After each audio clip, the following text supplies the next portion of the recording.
Halo para kanca GC. Assalamualaikum warahmatullahi wabarakatuh. Salam sejahtera, salam GC. Libur puasa dan lebaran ternyata menambah kalori dan gula kita. Sehingga untuk memulai kembali merutinkan acara podcast kita ini agak sedikit terlambat. Tapi jangan khawatir, hari ini kita kembali ketemu di podcast Ngopi, podcastnya GC Channel pada program keprofesian berkelanjutan. Bersama kita kali ini beliaunya adalah Dr. Erman Hernadi STMArs. Beliau ini tentu saja adalah asesor LSP Gatensi Karya Konstruksi Jatim kita ini. Juga beliau adalah founder Nawasena Group. Terus juga beliau adalah bendahara DPP Pusat Jakarta untuk organisasi IAAREMA, yaitu Ikatan Alumni Arsitektur Universitas Merdeka Malang. Dan beliau adalah praktisi mengajar pada Universitas Negeri Malang. Selamat siang atau sore Pak Erman. Selamat siang Cak GC. Terima kasih sudah diundang di acara podcastnya Gatensi Karya Konstruksi ya. Terima kasih Cak GC. Pada kali ini beliau akan mengangkat tema transformasi SDM konstruksi di era efisiensi dengan judul Strategi Mengatasi Keterlambatan Proyek, Krisis Kompetensi dan Tantangan Digitalisasi. Untuk kali ini tak lupa saya mengingatkan bahwa podcast kita ini adalah podcast tentang teknikan, dan tentunya kami mengajak para stakeholder yang berkecimpung pada jasa konstruksi ini untuk bekerja sama dengan kami terhadap podcast ini dengan cara sponsorship untuk keberlangsungan dari podcast kita ini.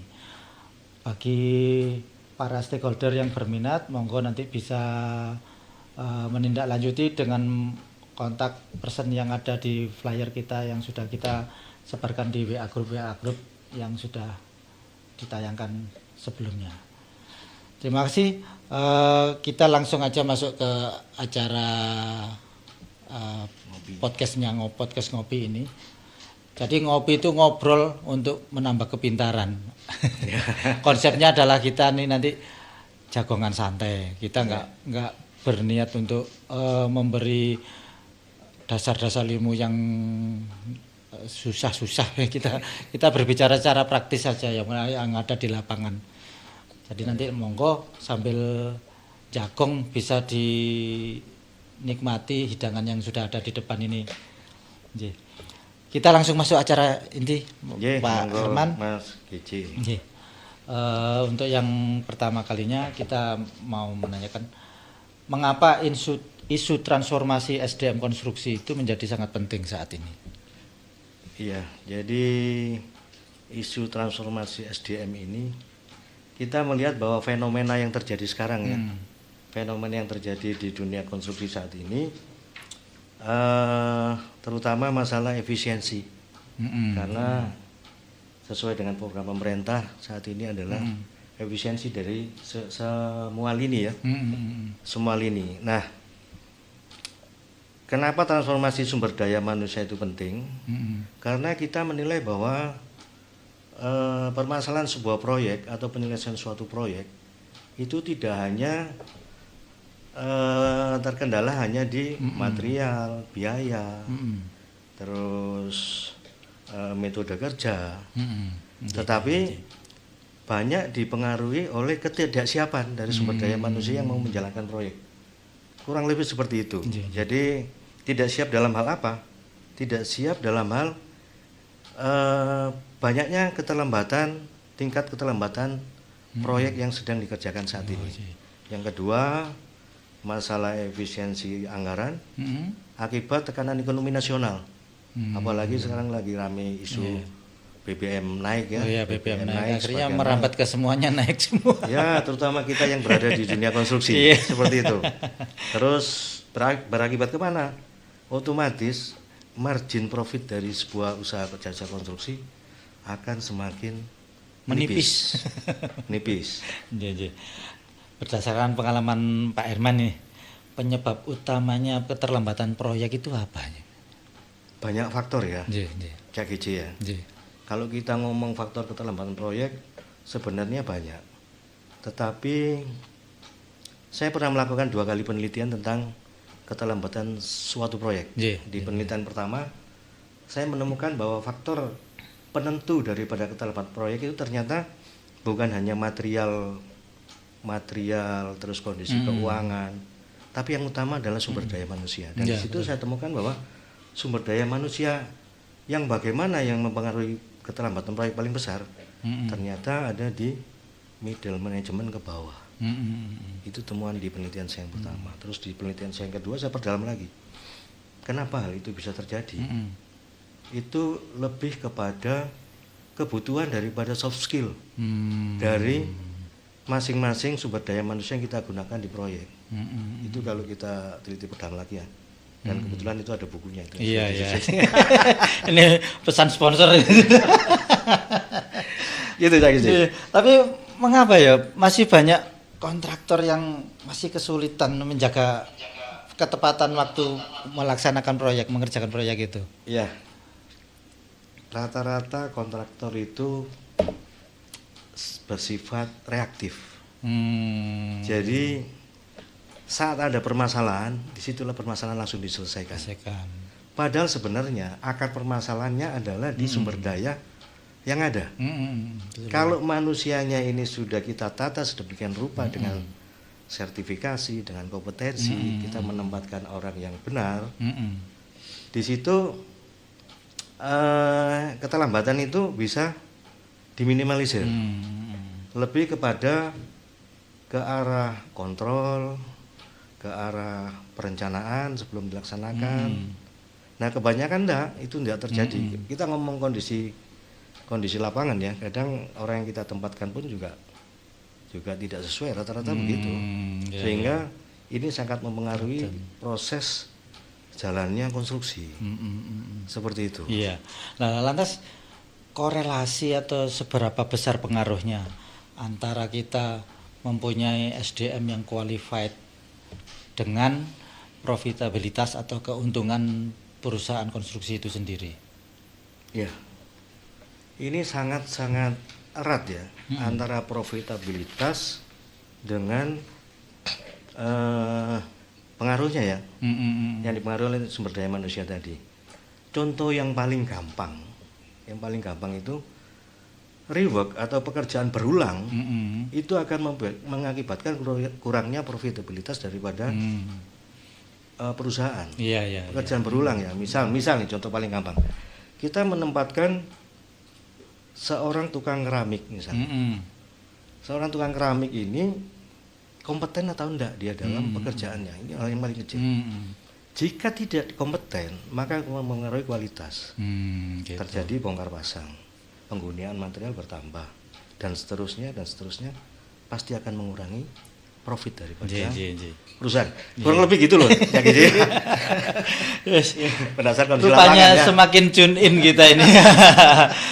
Mungkin untuk sedikit meredakan kegugupan kita di awal acara ini bisa sambil dinikmati.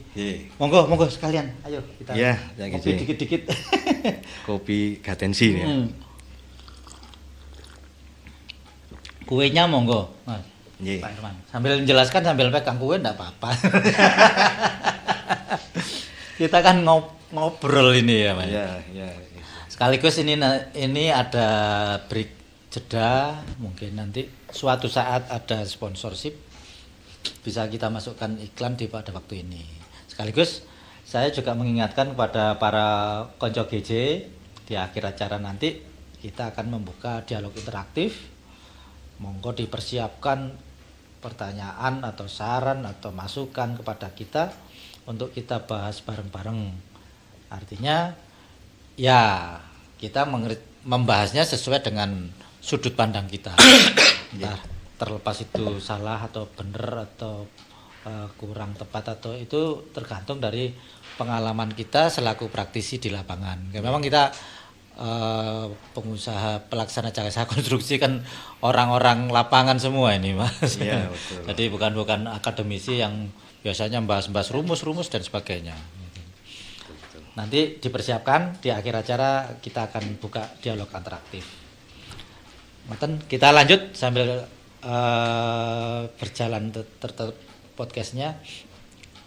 Saya mendapat info bahwa Pak Herman pernah melakukan penelitian dan disertasi untuk doktoralnya itu tentang manajemen SDM. Iya. Nah, hubungannya antara disertasi Pak Herman sendiri dengan dunia konstruksi seperti apa? Iya. Tentang manajemen SDM tadi. Karena saya juga pelaku jasa usaha konstruksi. Oh iya. Dan background saya juga Iya. dari memang konstruksi ya. Jadi Seperti kurikulum vitae-nya tadi sudah jelas ya. iya. Iya. Jadi kenapa tertarik dengan itu ya? Iya. Karena ya kembali lagi bahwa ternyata akar permasalahan dari sebuah proyek atau sebuah usaha konstruksi itu berada di sumber daya yang kita gunakan di semua lini. Kalau kita menempatkan orang yang salah di satu lini, kita menempatkan orang yang salah, maka itu bisa menghancurkan satu usaha atau suatu penyelesaian pekerjaan. Karena jasa konstruksi ini kan risiko tinggi ya, high risk, termasuk bisnis high risk. Jadi kita mesti teliti, kita mesti cermat dan matang. Iya. Seperti itu. Jadi SDM yang qualified itu tentunya punya arti bahwa dia memang kompeten di bidangnya ya. Ya. Jadi gini. Yeah.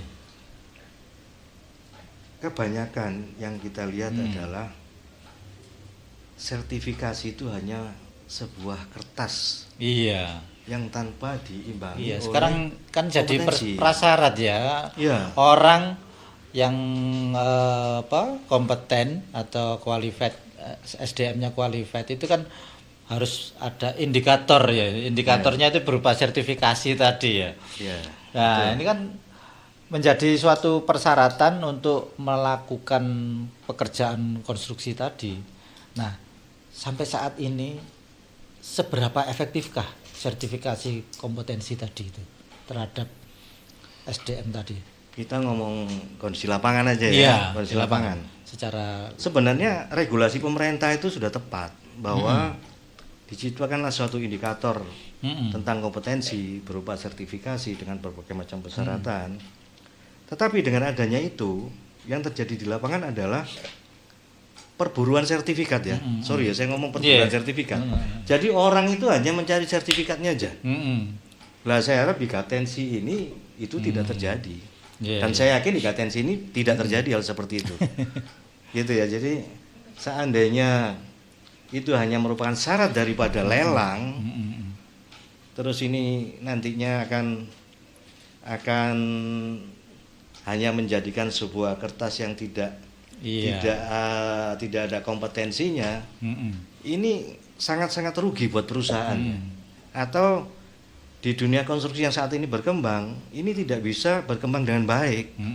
Karena permasalahan kembali lagi, sumber daya manusianya ini tidak diupgrade dengan kompetensi. Lantas jenengan sendiri kan sekarang seorang asesor yang dimiliki oleh Gatensi melalui LSP Gatensi Karya Konstruksi. Terus bagaimana Anda melihat tantangan tersebut, tantangan tentang sertifikasi ini? Ya, jadi kalau di Gatensi ya, saya sebagai seorang asesor, saya akan perketat itu. Iya. Untuk perolehan sertifikasi ya.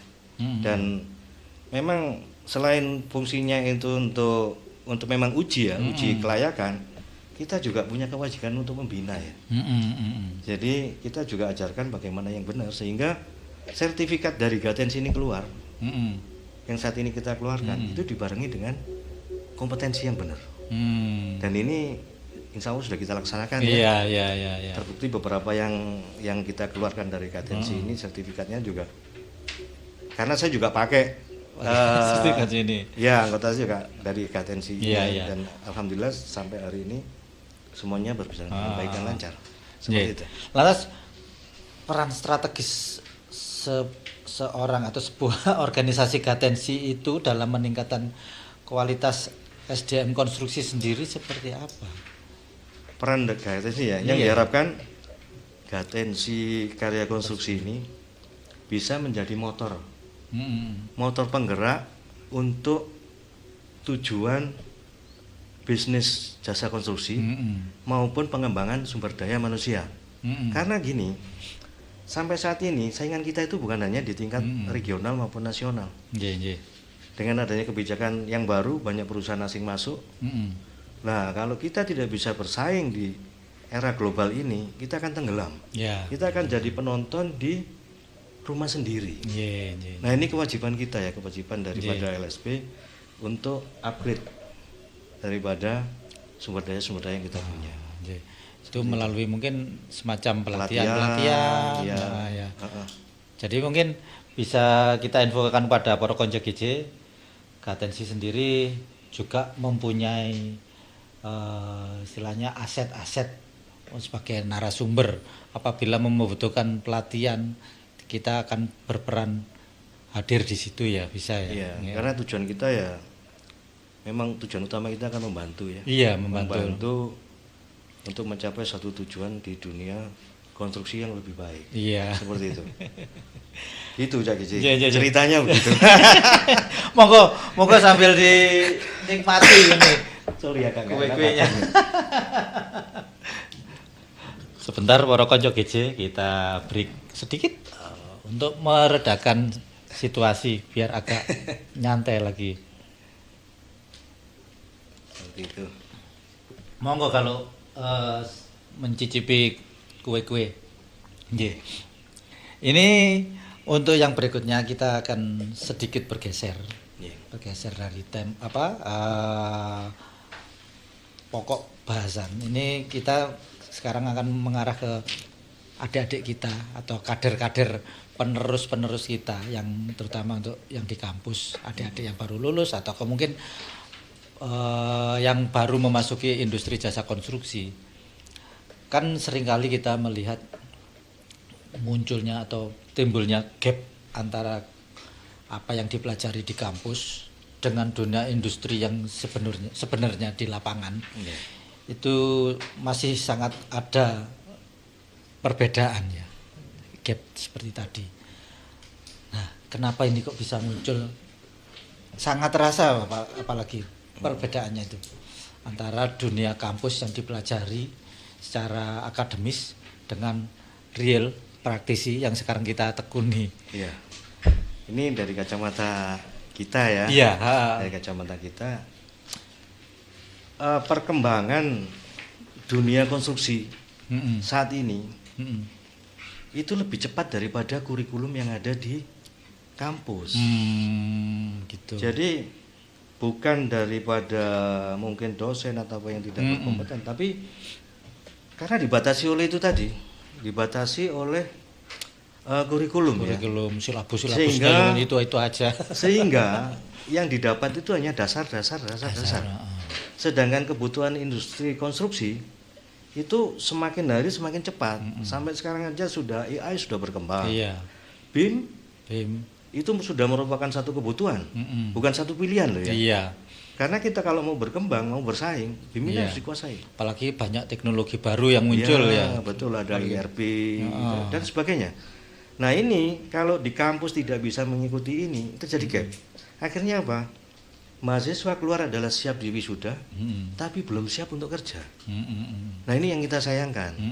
Sehingga mungkin ya ini bisa dikolaborasikan. Jadi makanya ada praktisi mengajar, terus ada mungkin nanti dari asosiasi atau apa yang masuk ke kampus, sehingga dua instansi ini bisa berkolaborasi untuk bisa melahirkan ya tenaga-tenaga yang siap pakai dan siap bertarung ya di dunia kerja yang saat ini perkembangannya sangat-sangat pesat. Nah ini menurut CV-nya tadi kan jenengan seorang praktisi mengajar di Universitas Merdeka Malang, Universitas Negeri Malang ya, UM ya. Nah, sebagai seorang praktisi yang mengajar di UM, solusinya apa untuk mengejar atau mengatasi gap ini semakin mengecil, atau syukur-syukur bisa menghilangkan gap antara kampus dengan dunia industri yang Iya, asli. kita berikan masukan bahwa adik-adik ini tidak hanya belajar tentang teori, tapi dia juga harus diajari untuk adaptif, bisa berinteraktif, kreatif, dan bisa menerapkan ilmu yang dia pelajari. Karena kalau kita hanya belajar teori aja, tanpa kita bisa berinteraksi, tanpa kita bisa beradaptasi dengan lingkungan, tanpa mengetahui dunia kerja, kita akhirnya keluar seperti keluar dari ruangan yang kita lihat itu aja, ternyata di luar ini lebih luas. Seperti Seperti keluar itu. dari ruangan ya. Iya. Begitu buka pintu, wah ternyata dunianya begini. semacam itu. Nah. Kaget. Betul. Kurang lebih seperti itulah. Terus menurut sudut pandang Pak Herman, kelemahan terbesar dari seorang fresh graduate atau adik-adik kita yang baru lulus kuliah itu di bidang konstruksi seperti apa? Kita ngomong masalah ya. Iya. Jadi gini, kelemahan ya. Kelemahannya adalah mereka belum siap pakai. Memang ada beberapa. Kemampuan ada tapi belum bisa dipakai. Iya, belum bisa beradaptasi, belum bisa. Secara keilmuan dia sudah cukup lah ya. Iya. Sudah cukup, tapi untuk masalah penerapan mereka kan belum. Gitu. Ada beberapa yang programnya untuk PKL dan sebagainya itu kan hanya sekilas ya. Sekilas. Dengan adanya praktisi mengajar atau apa ini diharapkan muatan daripada ilmu terapan, ilmu-ilmu yang ada di luar itu bisa kita kolaborasikan dengan ilmu yang ada di kampus. Seperti itu. Sebenarnya kayak adik-adik ini kan di dunia akademis itu kan pasti dibekali digitalisasi ya. Artinya program-program yang sudah mengarah ke digitalisasi terhadap dunia kita, dunia teknik konstruksi ini. Kalau melihat itu, sebenarnya apakah digitalisasi ini sudah benar-benar menjadi kebutuhan yang mendesak untuk saat ini? Sangat mendesak. Iya. Dan ini, jadi di satu sisi ada tenaga-tenaga yang sudah mulai siap dengan digitalisasi. Tapi ada perusahaan-perusahaan yang tidak mau menggunakan digitalisasi. Iya, kenapa ini permasalahannya? Karena kadang gini, kok masih terlambat atau mungkin tidak mau tahu ya, kadang-kadang gitu. Jadi beberapa perusahaan-perusahaan lama yang notabene konvensional itu terhitung masih lambat untuk masuk ke digitalisasi atau merubah pola pikir mereka menjadi yang digitalisasi. Ya, gitu. padahal digitalisasi sekarang ini adalah sebuah tuntutan ya. Iya. Karena begini, digitalisasi itu bukan barang yang murah. Iya, betul. Ini membutuhkan investasi di depan yang cukup besar. Dan kalau perusahaan konvensional, dia harus berpikir long term. Bahwa ini investasi besar di awal, tapi efisiensi yang bisa digunakan nanti akan panjang. Karena apa? Perusahaan yang bisa berkembang saat ini ke depan adalah perusahaan yang sudah mengenal teknologi, terutama digitalisasi. Yang tidak bisa mengikuti akan tenggelam. Sekarang lelang aja sudah pakai digitalisasi. Terus kontrol project sudah sebagian sudah mulai digitalisasi. Kalau kita sebagai pengusaha tidak bisa mengikuti itu dan tidak mau upgrade ke sana, saya yakin lambat laun akan tenggelam. Seperti toko lah ya. Toko yang jual konvensional dengan yang sudah mulai pakai medsos, kan beda sudah. Beda. Padahal cepat berkembang yang perusahaan itu kan yang benar, yang ini ya, yang bisa berkembang adalah perusahaan yang memperbaiki sistem di dalam untuk keluar, sehingga perusahaan ini kan dicari orang, bukan perusahaan yang mencari pekerjaan. Sebenarnya begitu konsepnya. Lantas gini, ini kan perusahaan-perusahaan yang lama atau konvensional, kadang kan mereka merasa sudah berada di zona nyaman dengan model konvensional itu. Sementara kita saat ini sudah berangsur-angsur dan mungkin mendesak menurut jenengan tadi ya, digitalisasi. Nah, dari perusahaan-perusahaan yang lama ini, untuk memulai langkah awal itu kan kadang susah. Caranya gimana biar bisa memulai langkah pertama ke era digitalisasi gitu? Ya, sebenarnya kita mulai dari regenerasi ya. Gitu. Regenerasi Ya. dengan anak-anak muda sekarang. Kalau yang sudah kita ini kan sudah terlambat jauh ya. Meninggalkan dunia hitam. Ya, terus kita sudah mulai mengikuti pendataan dan sebagainya, digitalisasi terus. Karena sudah proyek itu kan sekarang sudah tidak perlu dikontrol langsung ke dalam, tapi bisa lewat. Sekarang kan banyak itu laporan lewat aplikasi, lewat apa itu kan banyak. Terus AI untuk menghitung segala macam kan sudah banyak itu. Nah, kita perbaiki dari situ dulu. Pelan-pelan, tidak langsung satu sistem dibongkar 100% kan juga tidak. Ya, gitu Zaki. Kurang lebih. Iya. Dari tadi kurang lebih aja ya. Iya. Ini mulai semakin tune in lagi. Mungkin kita bisa redakan kembali sambil minum. Monggo. Saya juga agak kering ini bibirnya. Ya, udaranya rada enggak ini. Kembali saya mengingatkan para konco GJ untuk mulai menyiapkan pertanyaannya atau masukannya ataupun sarannya untuk kita bahas bersama di dialog interaktif di akhir podcast ini nanti. Nanti dari admin akan membuka setelah session berikutnya ini. Dari situ mungkin nanti kita akan bahas bersama. Oke, kita lanjut pertanyaan lagi. Tadi Pak Herman sempat membahas atau menyampaikan bahwa mungkin kelemahan-kelemahan manajemen SDM itu banyak terjadi di middle management ke bawah, jadi mungkin ya seringnya ya. Terus apa tantangan terbesar middle management di proyek konstruksi? Iya, jadi ini dimulai dari atas ya. Yang atas pasti sudah punya satu visi dan misi yang besar. Sedangkan yang di bawah ini kadang kurang terperhatikan. Dan ini kebanyakan dipengaruhi oleh turnover daripada pekerja yang cukup tinggi. Oh, ngoten nggih. Ya, jadi kenapa mereka kurang memperhatikan hal-hal seperti itu? Karena saya lihat dari sisi perusahaan, kadang tidak ada jenjang karir atau apa yang bisa membuat mereka nyaman, punya target tertentu.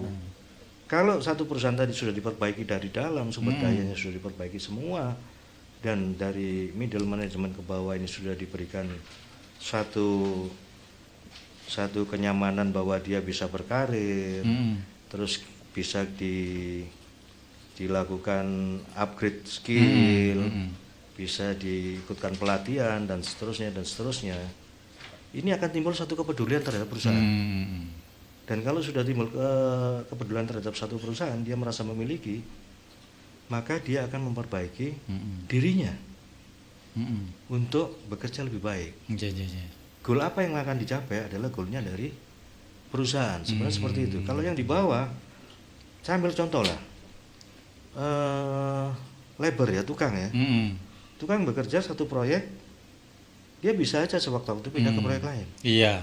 Karena di situ tidak ada jaminan bahwa dia akan bisa bekerja di situ terus. Mungkin waktu menambah semakin panjang, gajinya naik dan sebagainya, atau mungkin posisinya akan naik. Jadi mereka hanya digunakan pada saat dibutuhkan. Iya. Sedangkan kalau ada tawaran lebih tinggi, meskipun proyek ini sedang berjalan, mereka bisa pindah.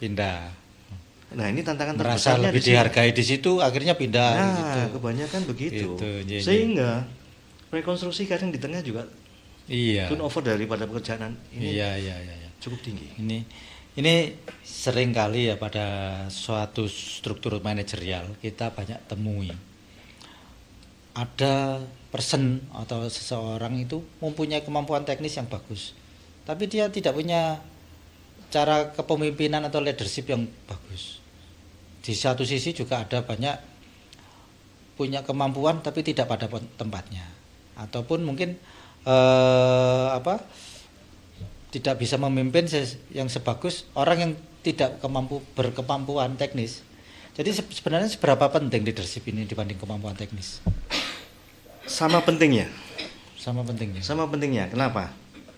Sebenarnya leadership itu bisa ditumbuhkan.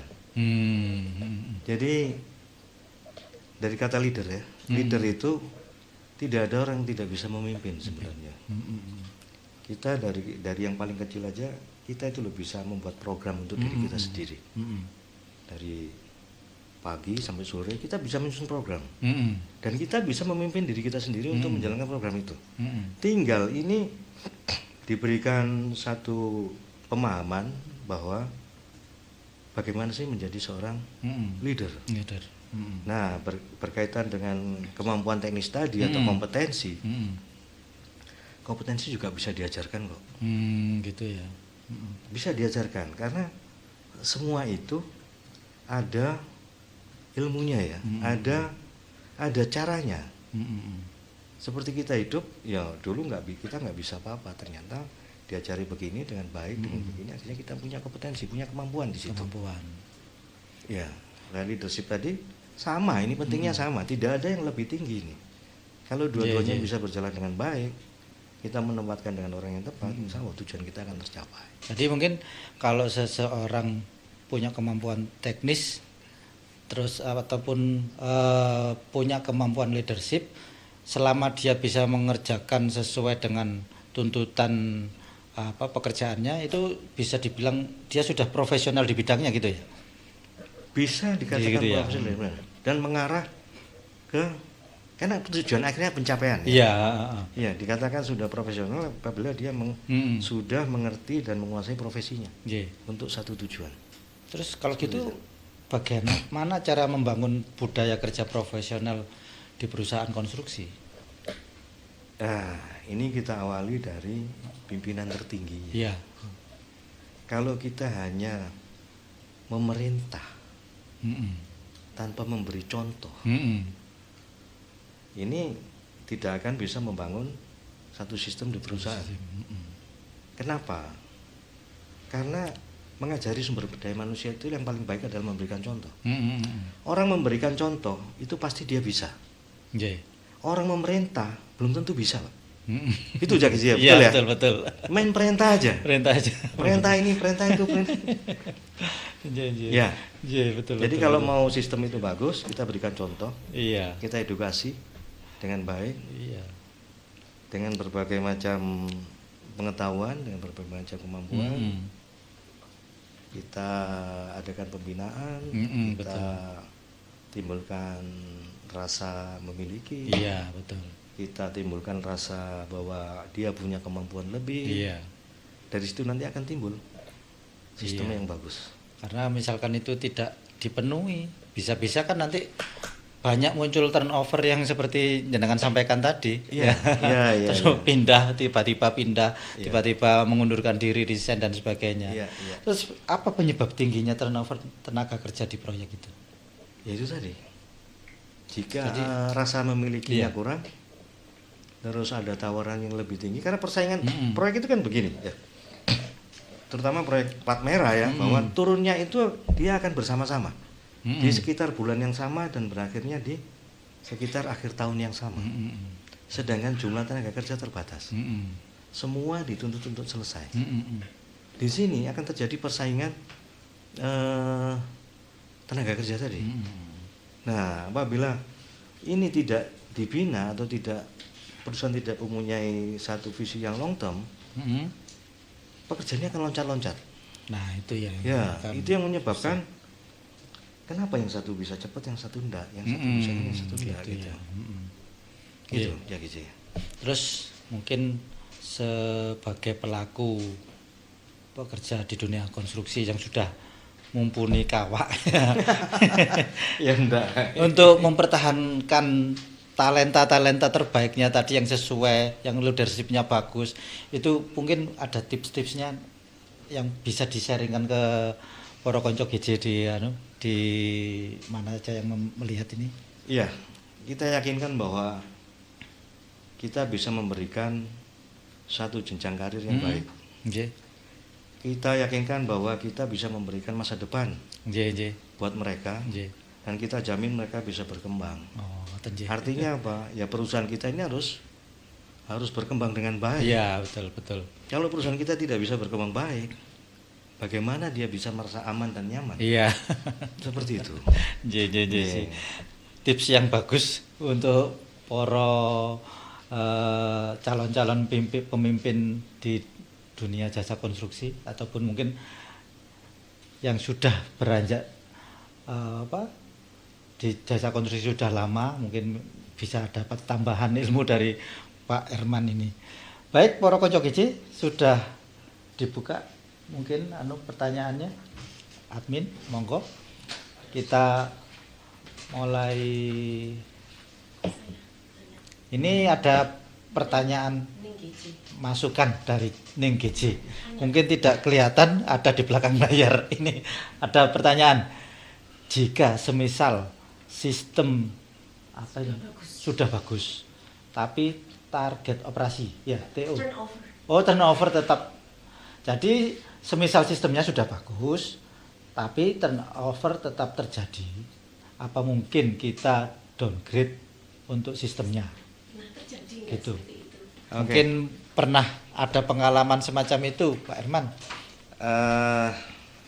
Sistem udah bagus ya. Ya, sistem sudah bagus. Sekarang pertanyaannya, sistem itu sebagus apa? Sedangkan sistem itu dibangun harus mengikuti perkembangan. Okay. Bagus pada saat ini di tahun 2026. Belum tentu diterapkan di 2027 ini masih bagus. Nah, yang dikatakan bagus tadi bagaimana? Katakan yang di 2026 ini sistem kita udah bagus. Kalau sistem bagus itu sudah kita terapkan, turnover daripada karyawan tetap tinggi, pasti ada sesuatu. Apakah gaya kepemimpinan? Karena yang dicari tenaga profesional itu selain nyaman, dia juga perlu dihargai. Iya. Ada satu tenaga dengan gaji yang tidak seberapa, tapi dia nyaman, dia bisa loyal sama perusahaan. Ada yang gajinya tinggi, tapi di tempat kerja tidak nyaman, dia bisa keluar. Iya. Nah, ini nanti yang harus kita lakukan adalah evaluasi berkelanjutan. Sustainability ya. Iya, betul. Jadi bahwa satu sistem itu harus terupgrade mengikuti perkembangan. Seperti tadi, iya. Kampus harus bisa mengikuti perkembangan dunia konstruksi yang ada di luar. Kurang lebih seperti itu. Iya. Tapi ini yang sering terjadi ya, terutama untuk pada era sekarang, Pak, bagi poro Gen Z sekarang ya. Kadang kan mereka tidak bisa mengukur kemampuan diri sendiri, tapi berharap mendapatkan privilege yang banyak. Kita sering lihat mungkin ada viral gitu ya, pada proses wawancara. Kemampuannya juga segitu tapi minta fasilitas gaji yang tinggi, fasilitas tunjangan yang tinggi, yang banyak. Nah, apabila itu tidak terpenuhi, mereka sudah berani untuk ngomong tidak. Kalau semacam itu gimana? Ya, kalau kita ngomong apa tadi? Apakah ini dampak dari digitalisasi itu yang merubah pola pikir kita jadi semacam robot, tidak melihat attitude, etika dan sebagainya, sehingga itu aja banyak tuntutan. Iya, ini ada dua sisi ya. Dua sisi, dari sisi perusahaan juga dari sisi profesional yang akan masuk ke perusahaan. Iya. Kalau dibilang tidak mengerti kemampuannya tadi dalam tanda kutip, saya kurang setuju ya. Karena mereka berani berbicara, pasti mereka sudah punya kemampuan. Cuman kemampuannya ini dibutuhkan perusahaan di level mana? Iya. Kan gitu ya. Misalnya di level 2, dia minta fasilitas level 4. Ya, semacam itu. Semacam itu ya. Itu tantangan bagi perusahaan bahwa suatu saat semua akan begini. Karena eranya sudah berbeda. Iya. Eranya sudah berbeda. Nah, bisa itu kita sesuaikan dengan kondisi perusahaan. Mungkin juga ke depan perusahaan-perusahaan harus bisa mengikuti yang seperti saya katakan di depan tadi. Bahwa dia harus berkembang. Yang level 4 tadi itu mungkin bisa menjadi level 2 nantinya. Gitu ya. Seperti itu. Karena jumlah Gen Z itu akan berkembang dan akan beralih ke Gen Z nanti itu. Iya. Kalau yang perusahaan melanjutkan kita itu, kan ya generasi Z ini ya. Iya, kalau perusahaan kita tetap berada di yang lama, ya kita akan tergilas. Iya. Seperti betul, itu. Betul. Kembali mengingatkan, ada pertanyaan dari Ibu Siti Fatonah Rahmaniyah. Wah, ini pengurus kita di Katensi. Ada pertanyaan, salah satu tantangan terbesar yang ada dihadapi industri konstruksi saat ini adalah kekurangan tenaga kerja yang paham atau terampil teknologi. Menurut Pak Herman, apa solusi yang efektif untuk mengatasinya? Terutama kami Gen X. Ini masih Gen X ini. Berarti generasi kita sudah ya, kita sudah ngomong Gen Z ya. Bentar lagi ganti Gen Alpha. Monggo Pak Herman. Kalau tantangan terbesar dihadapi industri konstruksi saat ini adalah kekurangan tenaga kerja yang paham dan terampil tentang teknologi. Iya, betul. Dari Gen X-nya ya. Gen X ya. Ya. Atau mungkin ya secara umum lah kita. Secara umum ya. Secara umum memang kita banyak ketertinggalan, tapi kita juga tetap harus bisa menyesuaikan. Iya. Menyesuaikan dengan kondisi yang ada sekarang. Dan sebenarnya teknologi ini bisa dipelajari sebenarnya. Iya. Kalau kita mau. Dan contoh berusaha ya? Tadi ya. Contoh. Berusaha. Di era kita dulu, HP itu cuma biasa kan. Iya. Ya kita pakai itu. Iya. Ternyata setelah itu ada BlackBerry. Kita juga belajar kok tentang BlackBerry. Iya. Hari ini kita belajar Android. Kalau kita tidak bisa mengikuti Android, iya, kita akan tertinggal. Yang ditanyakan Bu Anu tadi, bagaimana caranya? Seperti kita belajar ini. Karena ini menjadi suatu tuntutan, kita otomatis akan belajar. Belajarnya bagaimana? Kalau untuk skala besar ya kita mengikuti pelatihan atau kita belajar dari yang muda-muda. Iya. Terus sistem yang ada itu kita gunakan. Sekarang udah banyak kok. Kita menggunakan AI aja sudah. Iya. Kayak apa aja di situ aja. Bisa ada. Iya, tinggal kita mau upgrade atau enggak. Iya. Kita mau mengikuti atau enggak, seperti itu. Di satu sisi lebih dipermudah ya dengan sebenarnya dipermudah. Iya. Cuman di generasi kita ini kan gini. Kadang pemanfaatannya yang kadang. Iya, dan kita merasa tua itu. Iya.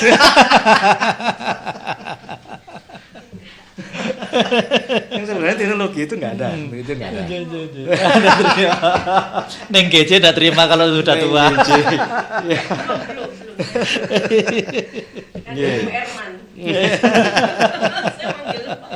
Iya. Gitu. Ngoten Bu Fat ya. Fat ya. Kurang lebih seperti itu. Wah, terima kasih. Gimana? Ada lagi. Ini aktif ini. Pak Haryati Yusandianto, Pak Yus. Penyanyi dari Katensi ini. Aset Pak, ini penyanyi kita ini. Oke. Kemana-mana ada acara pasti beliau tampil menyanyi, menyumbangkan suara emasnya. Bisa duet nanti ini. Iya. Ini beliaunya mohon pencerahan ini Pak. Karena beliaunya mungkin kurang cerah, jadi mohon pencerahannya. Mohon pencerahan digitalisasi di pemerintah hanya proses tender saja. Bagaimana mengenai sistem pengawasan belum juga dengan digitalisasi dan pelaporan belum digitalisasi juga, sehingga berita acara yang bertanda tangan belum ada lanjutannya. Mungkin maksudnya digitalisasi hanya baru sebatas sampai proses tender. Ini khususnya kita berbicara di pemerintahan sih. Mungkin kalau untuk untuk yang selanjutnya untuk proses pengawasan, proses pelaporan kok belum digitalisasi juga. Mungkin ada masukan dari Pak Herman tentang hal ini. Ya, saya pikir agak tertinggal ya. Karena di perusahaan-perusahaan swasta itu sudah sistem swasta itu semua sudah paperless, sudah menggunakan sistem digital. Digital. Kalau dari pemerintahan itu belum ada sistem yang seperti itu, saya pikir ini segera bisa dibicarakan ya. Aspirasi kita ini, kita kan ada gatersi, ada gapensi ya. Melalui beliau-beliau mungkin ya, bisa suara kita didengar punya hak bicara untuk ya masukan ke Betul. pemerintah gitu ya. Betul. Ini tertinggal Pak, karena di proyek-proyek kita yang swasta juga semua sudah digital kok. Iya. Termasuk pelaporan. Iya. Itu sudah on time. Jadi saat ini, real time. Iya, real betul. time. Real time. Kondisi proyek misalnya kita mempunyai 3 proyek di area yang berbeda. Real time kita bisa cek itu kondisinya, termasuk logistiknya, termasuk posisi keuangannya segala macam. Ini sudah di swasta banyak sudah sebenarnya banyak itu malah bisa menghemat proses. Kita nggak harus kunjungan ke lokasi. Betul. Kita nggak harus mencatat yang begitu banyaknya ya. Betul. Tinggal itu laporan real time itu sudah bisa mewakili ya sebenarnya ya. Cuman memang ya harus sedikit memaksa yang perusahaan-perusahaan konvensional tadi untuk beralih ke situ. Betul. Kalau kita mau berkembang ya kita ya kaitannya dengan efisiensi tadi. Iya. Bayangin kalau kita satu perusahaan punya 5 lokasi yang berbeda. Iya. Untuk mobilisasi ke 5 lokasi ini kan cukup panjang. Iya. Dan jika laporannya disampaikan secara konvensional, secara manual, berapa biaya yang kita keluarkan? Sedangkan sekarang real time itu sudah kita bisa laksanakan. Iya, paling betul. sederhana aja. Pasang deh di situ CCTV. Setiap sore atau setiap ini anak-anak suruh laporan posisinya bagaimana. Iya. Semua bisa terkontrol kok. Iya. Dengan adanya teknologi ini. Iya. Gitu. Sebenarnya dengan laporan real time itu sudah mengefisiensikan tadi ya, sudah tidak ada berita laporan harian itu sudah dengan video dari CCTV tadi sudah mewakili. Dan dari sisi pengusaha pun juga lebih ringan. Gitu loh. Itu menghemat banyak sekali biaya operasional. Iya, seperti itu. Lanjut, mungkin ada pertanyaan lagi dari Poro Konco GJ. Dari sahabat-sahabat GJ mungkin kita bisa sharing ya. Kalau sambil menunggu mungkin ini ada pertanyaan kita lanjut sedikit bergeser dari pokok bahasan tapi masih dalam koridornya tadi. Apa dampak efisiensi anggaran pemerintah terhadap kontraktor saat ini? Waduh, dampaknya sangat besar ya. Karena efisiensi otomatis ya kembali saya kembalikan tadi bahwa kita harus lebih efisien lagi dalam menjalankan proyek. Iya, betul. Dampaknya karena sangat berdampak dengan contoh ya bahwa pasti jumlah proyek akan berkurang. Iya. Dengan proyek berkurang pasti persaingan akan bertambah. Siapa yang bisa bertahan? Yang bisa bertahan adalah perusahaan-perusahaan yang bisa mengefisiensikan dirinya. Melalui apa ya? Melalui tadi saya sampaikan di awal tadi. Seperti itu. Dampaknya sangat luar biasa. Jangankan kebijakan pemerintah, kenaikan satu bahan bakar aja. Dunia konstruksi ini karena komponennya banyak. Tidak hanya satu komponen kita berada di dunia konstruksi. Jadi kontraktor itu harus bisa mengikuti hal-hal yang semacam itu tadi ya, agar bisa tetap minimal bertahan hidup di sini. Kalau nggak gitu ya tergilas dengan. Kalau bisa jangan bertahan ya. Kita tetap harus bisa berkembang. Betul. Iya betul. Terus melihat hal itu semua, pesan-pesan dari Pak Herman kepada para kontraktor muda ini, atau mungkin kontraktor lama yang masih berbasis konvensional tadi, seperti apa? Yang pertama untuk sahabat-sahabat GJ ya, untuk para kontraktor, ya kita sharing ya, karena sharing kita sama-sama kontraktor, bisa merasakan bagaimana dunia konstruksi ya, bisnis kontraktor bagaimana. Kita rubah, betul. Kita rubah sistem sebisa mungkin, sistem yang ada di perusahaan kita rubah. Kita mulai dari sumber daya manusia yang kita punya, kita efisienkan, kita efektifkan. Melalui apa? Ya melalui pelatihan-pelatihan, melalui pembinaan, melalui sertifikasi atau apa. Itu yang pertama. Terus yang kedua, kita harus bisa menyesuaikan diri dengan di era digitalisasi. Tanpa kita bisa menyesuaikan itu, kita akan tergilas. Dan waktu perkembangan digitalisasi ini saat ini adalah sangat cepat. Iya, betul. Apalagi banyaknya masuk perusahaan asing ke Indonesia. Nah, itu. Mereka sudah punya standar, mereka sudah punya pola tersendiri. Mereka lebih siap itu mereka kan. lebih siap. Sedangkan kita sebenarnya sudah siap juga. Sudah siap. Terbukti dengan apa? Perusahaan asing itu kebanyakan yang bekerja juga orang kita. Iya, brandingnya aja asing. Betul. Iya, manajernya, betul. direkturnya, semuanya, pekerjanya sampai ke bawah itu. Iya. Itu dari kita gitu loh. Dan mereka apakah bisa dibina? Bisa dibina. Dan sudah terbukti. Gitu loh.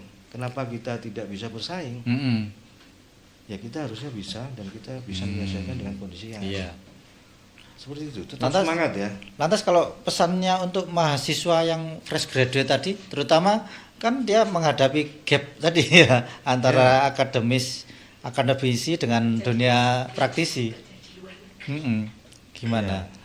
Apa ada pesan terkhusus buat mereka? Katanya Ning kerja di luar negeri. Bukan. Berangkat jadi TKI. Ya, bukan. Jadi gini. Kemampuan dari kampus sudah ada, ya. Dasar-dasar pengetahuan sudah ada semua. Sebenarnya sudah tinggal mampu. Kita adik-adik sebagai mahasiswa itu, saya mau makan seperti gelas kosong. Tinggal kamu isi gelas putih aja, air putih aja. Atau kamu mau tambahkan yang berhubungan dengan dunia luar, rasa-rasa. Karena di luar ada rasa stroberi, rasa mulai otomatis efeknya kemana? Waktumu untuk hal-hal yang di luar kampus itu bisa dimanfaatkan untuk upgrade. Upgrade supaya begitu nanti lulus itu sudah punya kemampuan untuk adaptasi, untuk masuk ke dunia kerja itu sudah bisa melihat dia. Gitu. Harapannya itu, jadi di-upgrade kemampuannya dan masukkan untuk kampus ya. Ya tetap berkolaborasi dengan ini karena kurikulum dan kecepatan tadi terjadi gap tadi untuk mengurangi gap. Seperti itu, Cak. Baik, mungkin dari Pak Admin. Oh, masih ada ini. Oh, dari Pak Muhammad Alifi, ini sekretaris Kaltensi. Oh iya, Mas Alifi. Selamat siang. Ini sesama alumni juga. Satu alma mater dengan Pak Herman. Satu perguruan. Seberapa besar transformasi digital bisa diterapkan dengan situasi sekarang ini, yang tentunya di lapangan masih analog dan digital?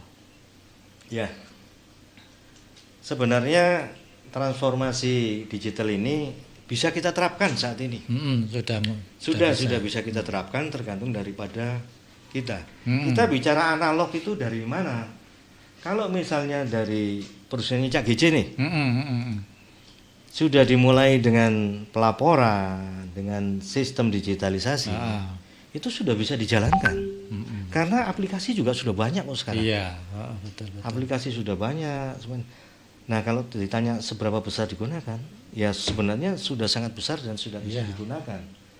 Tinggal otomatis, kita yang ada ya. Ya, otomatis karena kita bekerja itu kan tidak berdiri sendiri. Di situ ada, kalau kita dalam satu proyek pasti ada MK atau konsultan pengawas, ada konsultan perencana. Ya, ini yang nanti disinkronkan dengan satu sistem yang sama.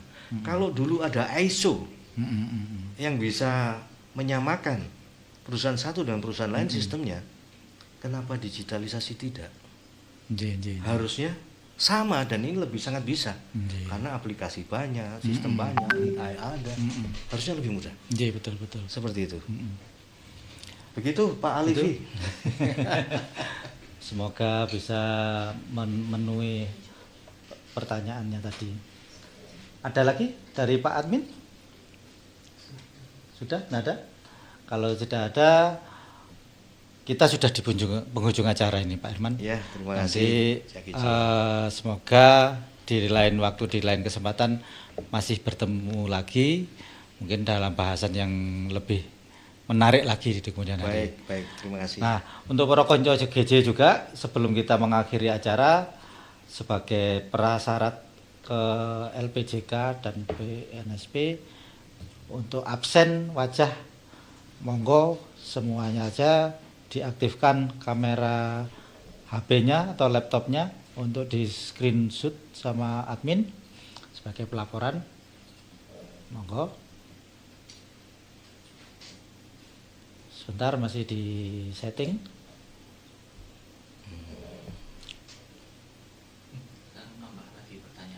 Oh, ada lagi. Enggak apa-apa. Boleh. Kita membuka diri. Enggak dibatasi kok sama. Ya, enggak dibatasi. Tapi ya jangan lama-lama nanti. Satu lagi ada pertanyaan, monggo.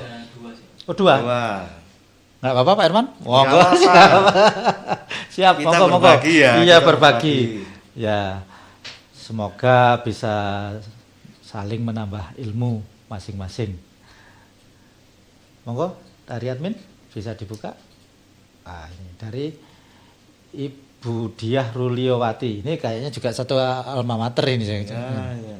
Beliau mahasiswa lagi kuliah nih kayaknya. Oh iya. Pertanyaannya yang pertama, bagaimana cara mengukur produktivitas SDM di lapangan secara real time? Untuk KPI, apa yang dipakai mandor atau project manager selain progres prosentase? Terus yang kedua, apa Bapak bisa memberikan proyek di Indonesia yang gagal digital karena SDM? Sudah paham pertanyaannya? Yang pertama dulu ya, saya jawab ya. Bagaimana cara mengukur produktivitas SDM di lapangan secara real time? Ini sebenarnya sistem dari suatu proyek yang konvensional pun juga ada. Di situ ada laporan harian ya. Iya. Karena sebuah proyek itu kan kita sama-sama tahu bahwa sebelum proyek berjalan kita dikasih satu master schedule. Di situ ada kebutuhan material, ada produktivitas, tenaga kerja yang digunakan dan seterusnya kita sama-sama tahu. Nah, otomatis produktivitas dalam satu proyek dalam satu hari itu pasti sudah terukur. Iya, betul. Nah, yang ditanyakan tadi, apakah real time itu bisa? Bisa. Dalam satu hari kan ada laporan yang harian yang harus dilaporkan secara digital. Dan pekerjaannya itu sudah ditentukan. Iya. Dalam satu minggu apa yang dikerjakan, dalam satu hari apa aja yang dikerjakan, berapa perolehannya. Iya. Kalau itu sudah masuk dari range target, berarti sudah oke. Iya. Jika tidak masuk dalam range target, apa yang harus dilakukan besok? Nah, itu kan evaluasinya setiap hari. Untuk level pekerja di lapangan. Betul. Karena di lapangan kan apa yang kita rencanakan untuk besok? Iya. Hari ini kita evaluasi hasil hari ini, besok kita mau ngapain, seminggu mau ngapain dan sebagainya. Dalam koridor master schedule. Iya. Itu yang pertama. Terus yang kedua tadi, apa Bapak bisa memberikan proyek di Indonesia yang gagal? Contoh ini mungkin. Oh, contoh ya. Apakah Bapak bisa memberikan proyek di Indonesia yang gagal digital karena SDM? Gagal digital ya, maksudnya kurang bisa menerapkan sistem digital gitu ya. Mungkin contoh proyeknya mana yang gagal karena kurang bisa menerapkan digital karena SDM itu tadi. Saya belum menemukan proyek dinyatakan gagal itu. Karena ini mungkin datanya kan juga internal ya, tidak internal. Tidak bisa yang tahu gagal menilai ya. Kan internal iya kita sendiri ya betul. Oh, saya gagal karena saya kurang ngatur dan SDM gagal saya itu gitu. Gagal di mananya? Apakah proyek itu gagal total runtuh ataukah sistemnya runtuh atau bagaimana? Bisa gagal di keuangan, bisa gagal di mangkrak gitu ya, bukan? Iya. Mangkrak gitu ya. Dia apa maksudnya berhenti di tengah. Iya. Gitu maksudnya. Oh, kalau proyek yang berhenti di tengah ya. Mungkin bisa jadi. Tidak apa-apa dijawab aja nanti. Ya, kalau proyek berhenti di tengah. Iya, ya semacam itu ya. Tapi faktornya apakah itu hanya faktor digitalisasi? Banyak faktor. Dan yang tahu ya beliau-beliau sendiri. Iya, beliau sendiri karena memang data segalanya kan ya mungkin untuk konsumsi mereka sendiri juga tidak diflorkan ke untuk konsumsi iya, publik ya. publik. Karena memang kan manajerial tuh ini ya, Iya, data-data betul. manajerial. Iya. Karena di situ melibatkan banyak disiplin ya. Iya, betul. Nah, ini dari Mas Iqbal Ahadi, ini sesama asesor kita. Penerapan digitalisasi di dunia konstruksi sudah berkembang pesat dan mengubah cara proyek direncanakan, dijalankan, hingga dipelihara. Intinya, teknologi digunakan untuk meningkatkan efisiensi, akurasi, dan transparansi dalam setiap tahap proyek. Apa saja yang disiapkan bagi kita untuk memulai itu mungkin ya. Apa yang ditanyakan ini? Apa saja yang disiapkan bagi kita? Kok nggak ada lanjutannya? Apa yang perlu kita siapkan tuh? Oh, mungkin ya. Oke. Apa yang Apa yang perlu kita siapkan untuk penerapan digitalisasi itu aja tadi. Iya, yang perlu kita siapkan ya otomatis ya yang paling mendasar kembali lagi. Iya. Sumber daya yang kita punya. SDM kita ya. Iya, kita training, kita siapkan, kita ajari, kita bimbing untuk berjalan ke arah digitalisasi.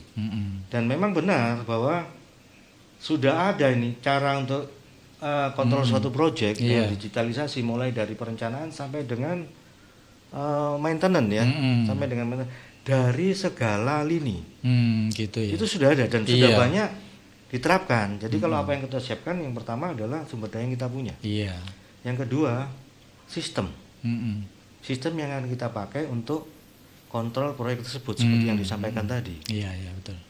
Itu dua fondasi utama itu dulu yang perlu kita siapkan. Otomatis efeknya ke biaya dan sebagainya nanti. Iya. Seperti itu. Begitu, Ini Pak Iqbal. masih- Terima kasih. Masih ada lagi? Sudah tidak ada. Kalau sudah tidak ada, kita lanjutkan tadi yang sempat tertunda. Mohon dibuka kamera laptopnya untuk dilaksanakan screenshot oleh admin sebagai bukti pelaporan. Jih, monggo sambil dinikmati. Ya memang manajerial sangat penting, terutama biar efisiensi biaya, waktu, dan mutu tadi bisa tercapai gitu. Ya. Nah ini beliau-beliaunya yang ikut.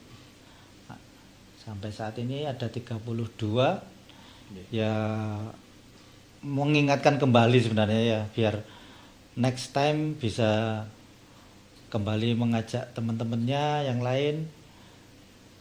Kita pernah sampai 50 lebih pemirsanya dari para konco GJ. Ini mungkin masih karena habis liburan Lebaran, Belum tune in. iya, kalori dan gula berlebih tadi, jadi agak sedikit mager, malah segera ini. Ya, tetap semangat sahabat GJ. Sebentar, masih proses. Sudah. Sudah selesai? Oh iya. Begitu Pak Herman, podcast kita hari ini sangat menarik, sangat memberi masukan, terbukti dari begitu banyak animo pertanyaan masukan tadi. Artinya mereka ada atensi ke kita terhadap pokok bahasan yang kita bahas kali ini. Nggih, monggo. Ya, terima kasih GJ. Terima kasih sahabat GJ semuanya. Mudah-mudahan bisa bermanfaat untuk kita semua dan bisa memberikan keberkahan dan perbaikan ke depan untuk dunia konstruksi di Indonesia. Terima kasih. Bagi para konco GJ kembali mengingatkan yang ingin membutuhkan poin dan e-sertifikat bisa mengikuti di link yang sudah kita sebarkan lewat flyer, tentunya berbayar sesuai dengan kelas-kelas dari pemeriksa atau para konco GJ, entah itu umum ataukah mahasiswa ataukah asesor gatensi dan sebagainya. Namun demikian, kalau memang tidak membutuhkan itu, program ini murni gratis, memberikan sharing ilmu pada para konco GJ. Demikian, semoga podcast ini bermanfaat bagi para konco GJ. Kita akan bertemu kembali kurang lebih mungkin 2 minggu setiap, semoga bisa kita rutinkan 2 minggu sekali di kesempatan berikutnya. Ono engkes kegeden lambe nemplok nang kain wadahe berkat. GJ Channel Podcast program PKB oleh poin ya oleh sertifikat. Demikian dari kami. Wassalamualaikum warahmatullahi wabarakatuh. Salam GJ.